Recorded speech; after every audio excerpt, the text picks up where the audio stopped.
Hey, what's up, everybody? Sorry to interrupt your regularly scheduled March Madness viewing, but we are here with another edition of Establish Run's NBA Injury Report Analysis Show. I'm Drew Dinkmeyer here with Mike Gallagher to walk you through tonight's 5-game slate. We'll try to keep it quick here for those prepping their DFS lineups tonight while sweating their brackets. With me to do it, as always, Mike Gallagher. Mike, how are you on opening day of March Madness?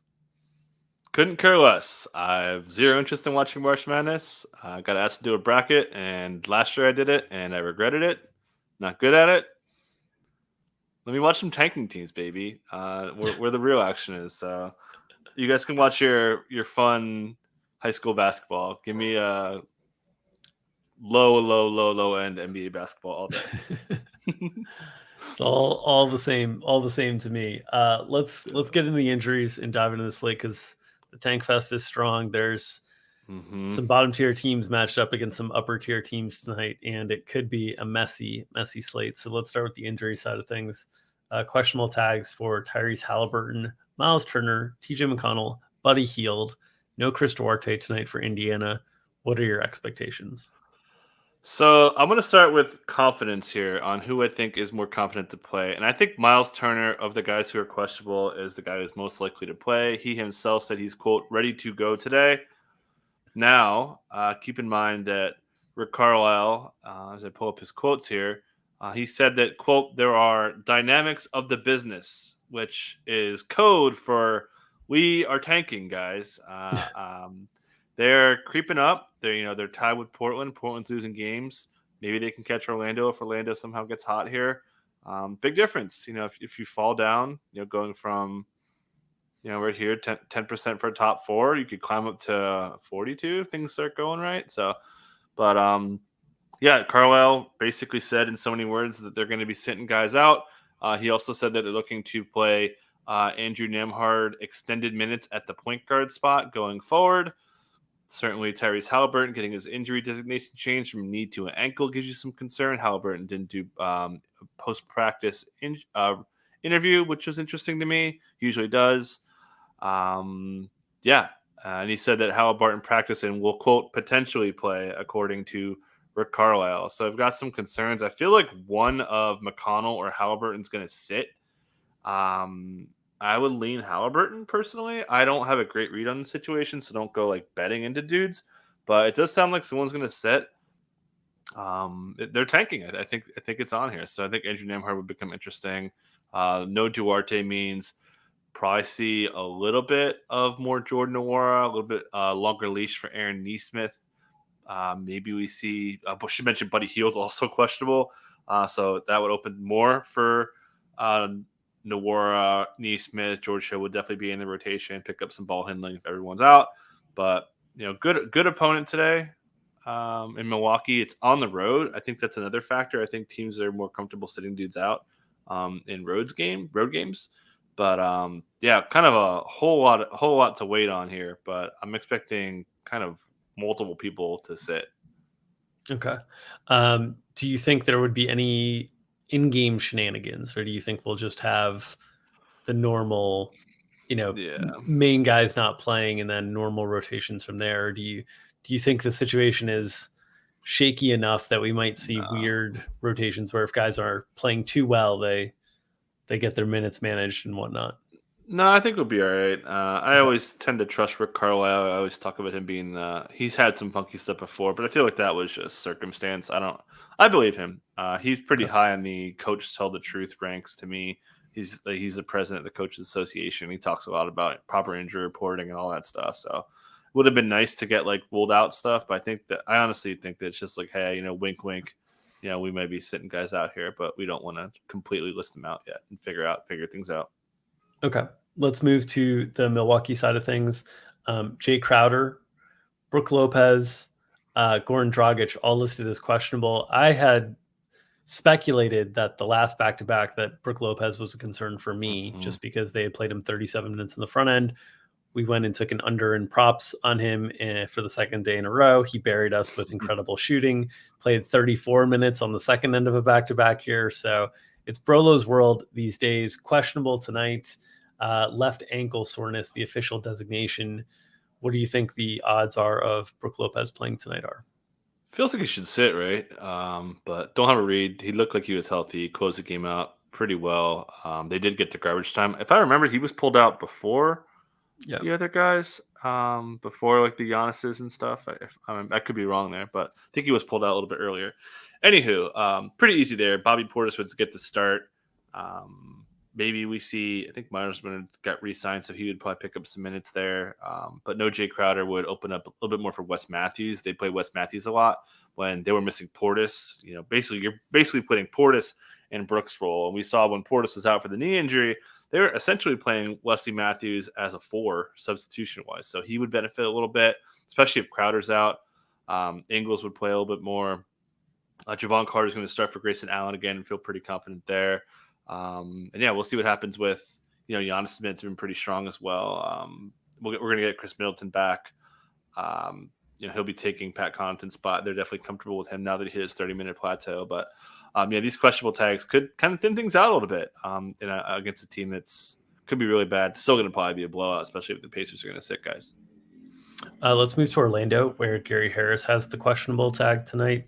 Orlando playing in Phoenix, 10 o'clock game, so late start. So we might not have this information in advance of lock. What are your expectations here? And if Gary Harris has to miss the game, how do you think Orlando would adjust?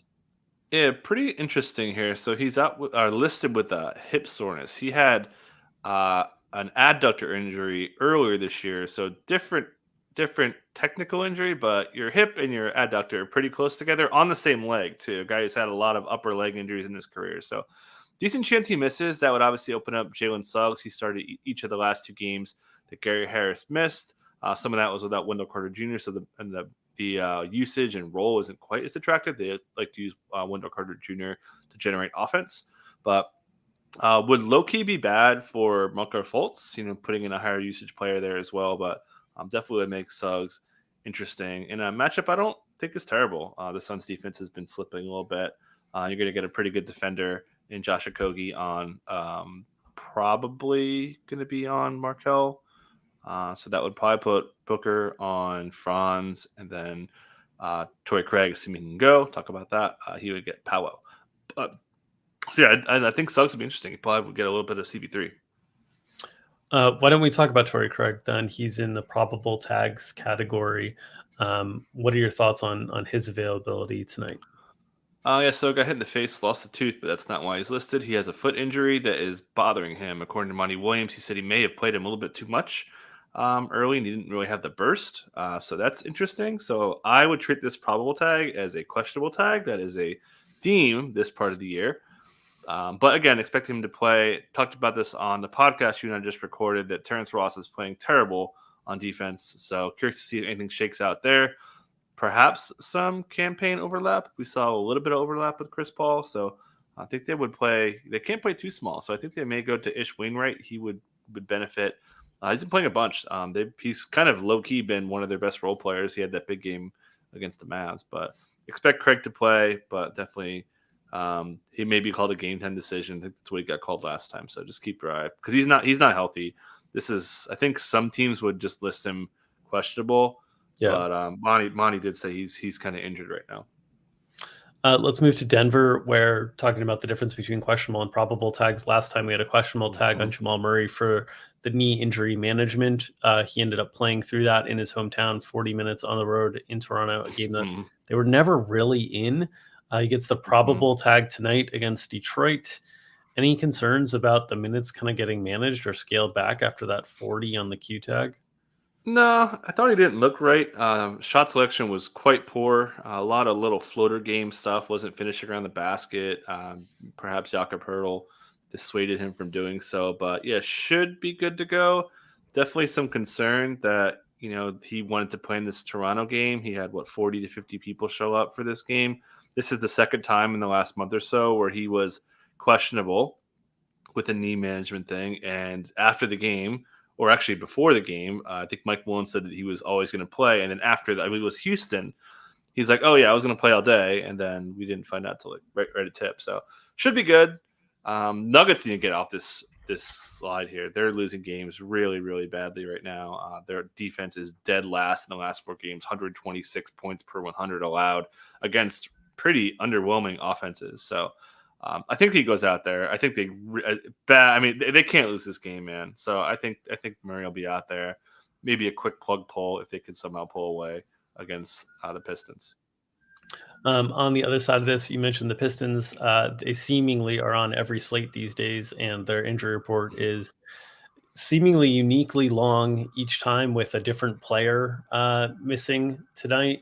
No Marvin Bagley, no Bojan Bogdanovic, no Alec Burks, Cade Cunningham, Hamidou Diallo, Isaiah Livers, Isaiah Stewart, but probable tag on Jaden Ivey from health and safety protocols. What are your expectations on what we see from Detroit tonight? Yeah, should be good for Ivy. Pretty quick turnaround on the protocols there.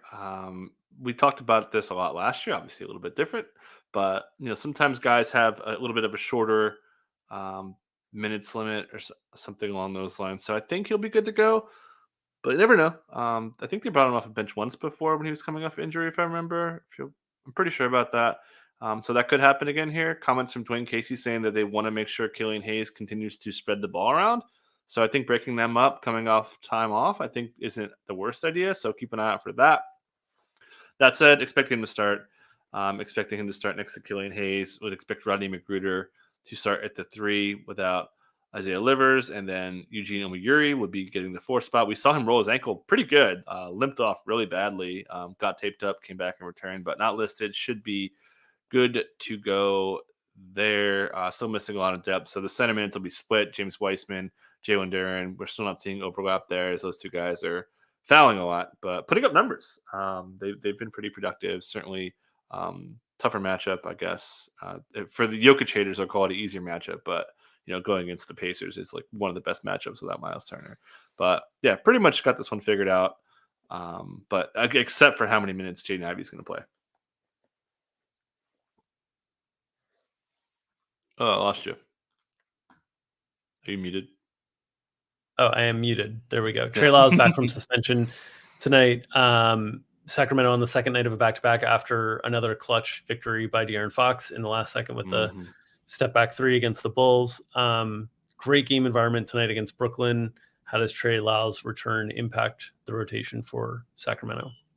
Yeah, pretty straightforward. We were kind of all over this, that Kessler Edwards was going to impact the rotation and pick up some wing defense. He did that. Malik Monk got a little bit more leash. We did not see Terrence Davis much. So yeah, pretty straightforward. He'll be sliding back in there. It adds a little bit more concern to the floors of Kevin Huerter, who way earlier this year, he was being kind of managed in back-to-backs. Haven't heard anything there. And the Harrison Barnes has been playing a ton. So those guys' floors are a little bit worse. Who are they playing again today? Brooklyn. They're playing Brooklyn. Yeah, so a lot of wings, right? So you definitely could see Kessler Edwards being an impact player. So I'd be a little bit more nervous, especially against a team that limits 3. So I won't be talking up Kevin Huerter and Harrison Barnes and Keegan Murray later today. All right, let's move into some of the other secondary notes that you want to talk about. Can talk about Brooklyn. You have Coach Vaughn psychological rotation decisions. I'm interested to hear where we're going on this, but this is a nice segue into the Sacramento Brooklyn game. So take it away. Yeah, I knew you were going to have what does this mean? I wrote psychological rotation in the notes here. Jacques Vaughn said that it was for psychological reasons on his players to play his starters heavy minutes. We've been talking about this for a while now. Against the freaking Kings, if he wants to go psychological again, I am psyched to play Nets today for sure. So expect pretty tight rotation there. They did sign Moses Brown, so that means Nerlens Noel is not coming back, which was never really a doubt. But yeah, man, open season on Brooklyn Nets today. One of us will probably be making a flag plant here later today. And to answer the question from Redmore, yeah, we do a show at 5 p.m. Eastern behind the paywall. That can't miss it. Dink nailed the Steph Curry flag plant for snap the streak. So shout out to you. But yeah, I'm big on the Nets. We'll be for sure breaking that down later. I'm psyched for it. And then OKC, you have a note on SGA experiencing some discomfort. Any notes you want to share with the people there? Yeah, we saw him grabbing his hip in the second quarter, and Mark Dagnall was asked about it. I was like, oh no, did he aggravate it? But he's okay. He said that it wasn't quote on the radar, and the training staff would have flagged him down, but should be good to go. SGA's minutes have been not limited at all. He's been playing a ton, putting up a bunch of shots. And man, this small ball lineup has been really fun. We saw them start small, which has been hinted at by Mark Dagnall for a while. We saw Lindy Waters III start over Arkansas, aka Lynn Williams, aka the big Jalen, aka the center Jalen. But Jalen played great down the stretch. Both Jalen's, I should say. Another double-double for J-Dub. But yeah, pretty tight rotations too, man. I mean, I think OKC might be going for it. We're seeing consistent minutes out of Giddey, Dort, coming off a big game from Dort, and then J-Dub. So yeah, pretty exciting, and I'm pretty excited for that game against the Raptors too. All right. That'll do it for us on this edition of Established Run's NBA Injury Report Analysis Show. If you stay with us through the commercial break here, you will learn all about the shows that we have going on later on today. But first and foremost, support the people who are supporting us. This show is brought to you by our friends at Underdog Fantasy. They have daily NBA snake drafts for money running in addition to many formats of NFL contests still running for huge prizes. If you're playing NBA Pick'em in-season, subscribers to ETR can use our tools to compare ETR projections to their fantasy pick'em games. If you haven't signed up for Underdog yet, use promo code ETR for a matching deposit bonus up to $100. That's promo code ETR at underdogfantasy.com. As Mike alluded to, there is a live show behind the paywall tonight at 5 o'clock Eastern time with myself and Mike Gallagher. We'll walk you through this 5-game slate, talk about the good chalk, the bad chalk, the contrarian pivots, the groups and rules you should be considering in your hand builds or while using an optimizer, and of course, the flag plants. Last night's flag plant of Steph Curry was a winning one. We'll see if we can keep the vibes going tonight with myself and Mike Gallagher behind the paywall. Kevin Porter Jr. cover boy too. Shout out to me. Get your subscription over at Established Run NBA subscribe button there. As always, if you're uninterested in giving us your hard-earned dollars, we do ask for your hard-earned clicks. Subscribe to this YouTube channel, get notifications whenever we go live. And of course, smash that like button and help feed that algorithm. You help feed the algorithm. It helps feed our families. We help feed you the injury analysis and information you need to make your DFS lineups, your prop bets, your spread bets, so on and so forth. Feed that algo. Nom, nom, nom, nom, nom, nom, nom, nom. We'll see you tomorrow.